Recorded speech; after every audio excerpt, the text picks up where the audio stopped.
Olá, povo santo lindo e abençoado de Deus, como vocês estão? Espero que todo mundo esteja bem. E nós vamos dar continuidade hoje à aula onde nós paramos. Hoje nós vamos falar 2 Reis, capítulo 7 e capítulo 8. Não é inscrito no canal, já clica, já se inscreve. Toda semana sobe aula nova, tá bom? Então vamos começar a aula. E dando continuidade, né, ao mensageiro ter ido falar com Eliseu que o rei mataria ele, tiraria a cabeça dele, ele falou pro mensageiro, olha, amanhã nesse mesmo tempo haverá uma pessoa vendendo farinha por um ciclo e cevada também por um ciclo. E aí tinha um homem encostado na mão do rei e falou assim, ué, pode Deus agora que ele abrisse janela no céu, mas que ele vai fazer isso acontecer, eu acho pouco provável. E aí Eliseu falou, então você verá. Então espera e verás. Apareceram 4 homens leprosos na porta da entrada dos muros e falou assim, pra que a gente vai entrar aí? Aí o povo tá morrendo, tá passando fome, então se a gente entrar a gente morre, se a gente ficar aqui a gente morre, então vamos ficar aqui. Porque lá dentro não tem comida, não tem nada. Os leprosos falaram isso passando pelo muro. Então o povo ali levantou em crepúsculo e foi até o acampamento dos Círios. Eles chegando lá, não tinha ninguém. Não tinha nenhum Ciro lá. E aí eles se perguntaram, o que aconteceu? Porque o Senhor fez eles ouvirem, o povo dos Sírios, ouvirem barulho de cavalos, de carros, de tropas, para que eles fossem até lá, para poder ver o que estava acontecendo e fugirem. Então eles deixaram tudo para trás, eles ficaram desesperados, porque eles acharam, tá vindo gente de outro lugar matar a gente porque a gente tá fazendo isso com o povo de Israel. Só que não tinha ninguém. Deus fez esses barulhos soarem no ouvido deles e eles, do jeito que estavam, saíram correndo. E deixaram ouro, prata, mula, cavalo, tudo, deixaram tudo lá. E aí, então, esses 4 leprosos que não entraram lá no arraial, lembra? Foram eles que foram lá no crepúsculo ver o povo do arraial dos Círios. E eles não viram nada. Então, eles entraram, pegaram ouro, pegaram prata, comeram, beberam. Não tinha ninguém, mas tinha tudo que eles precisavam. E aí, um falou pro outro assim, não seria bom a gente calar sobre isso. Seria bom a gente falar pro pessoal lá dentro que tem abundância aqui fora e que eles não estão mais aqui. E assim, eles foram lá e fizeram essa boa nova. Eles fizeram o rei saber disso, e o rei falou assim, não, então vocês vão à noite para ver se isso realmente está acontecendo, porque à noite eles estariam dormindo. Então, se fosse mentira dos leprosos, eles não seriam atacados.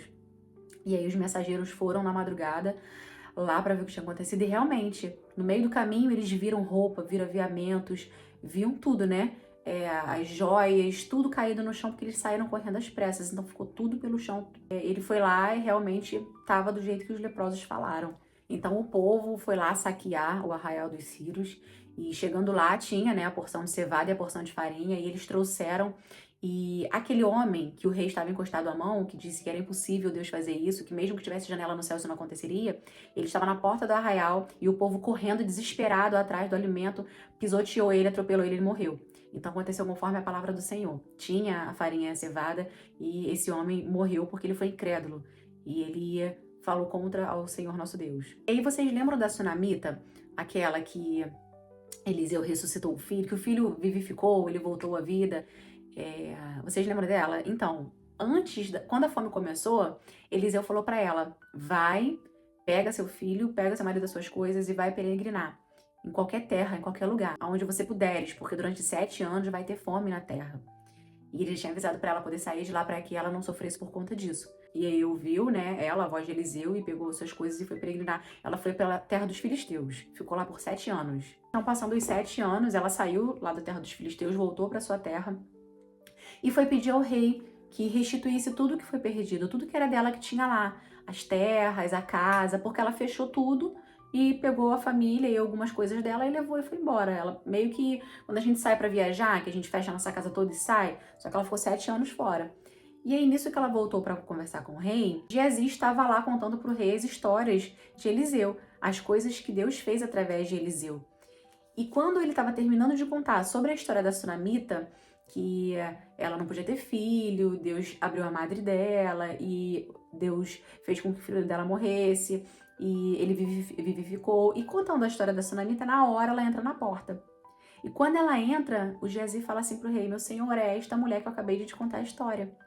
E aí o rei ficou encantado. Nossa, então é verdade isso que está acontecendo. Pois manda restituir a terra dela, manda restituir a casa, tudo que te foi perdido, manda restituir para que ela volte a morar aqui. E passando esses 7 anos, né, Eliseu foi até Damasco e o rei da Síria, Ben-Hadad, estava doente.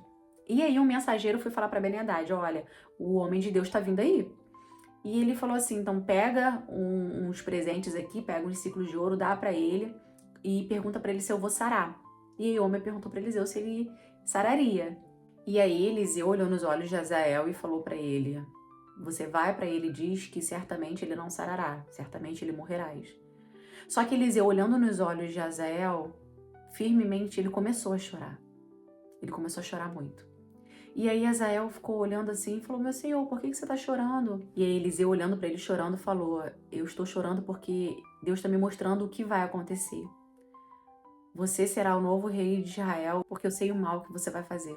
Você porará fogo no povo de Israel, você destruirá, você fará ataques em Israel, e estou chorando por conta disso, porque eu estou falando com um homem que vai destruir Israel. E Azael falou para ele: não, meu senhor, seria eu um cão fazer isso? Não, jamais. E aí Eliseu saiu de perto dele e ele voltou para o rei, dizendo que Eliseu falou que ele ia sarar. Só que Eliseu falou que ele ia morrer. Então ele mentiu para o rei, dizendo que ele iria sarar. E aí o que aconteceu? No dia seguinte, Azael molhou um pano com água, né, e colocou sobre o rosto do rei, e aí sufocando ele, ele morreu. E Azael começou a reinar em seu lugar. E aí, paralelo àquilo, reinava o rei Jeorão, em Judá. E aí ele ficou reinando durante um tempo, ele começou o reinado dele, ele tinha 32 anos, e aí ele começou a fazer tudo que era mal aos olhos do Senhor. Só que o Senhor não destruiu Judá por conta de Davi, que ele prometeu a Davi que nenhuma lâmpada se apagaria, né, que o reinado de Davi seria estabelecido a vida eterna. Tanto que Jesus é da linhagem de Davi, né? Então, por amor a Davi, o Senhor não destruiu Judá. Mas os reis que vinham de Judá, todos eles faziam coisas que eram maus aos olhos do Senhor. E morrendo Jeorão, começou a reinar Acasias. E Acasias, ele era filho de Atalia. E a gente vai continuar essa história sobre a Atalia na próxima aula, para essa não ficar muito longa. Tá bom? Então você continua por aqui. Já se inscreveu no canal? Não se inscreveu? Já se inscreve. Manda para o máximo de pessoas que você conhecer. Edifica a vida das pessoas com essas histórias bíblicas, tá bom? Com esse discipulado, que dá para você fazer devocional com ele também. Você que tem uma vida muito corrida, não consegue ele parar para ficar lendo, mas você consegue ouvir. E para quem consegue ouvir e ler ao mesmo tempo, vai ser muito bom pro seu devocional diário, pro seu aprendizado, tá bem? Então, um beijo, fica com Deus, que Deus abençoe a sua semana, que você tenha uma semana produtiva, que a graça e o favor do Senhor esteja sobre a sua casa, que todas as vezes que você abrir sua boca seja palavras de bênção, que se não for abrir a boca para falar bênção para as outras pessoas, nem abra, vaso, nem abra, que você seja luz no mundo e sal dessa terra, tá bom? Um beijo grande e até a próxima aula.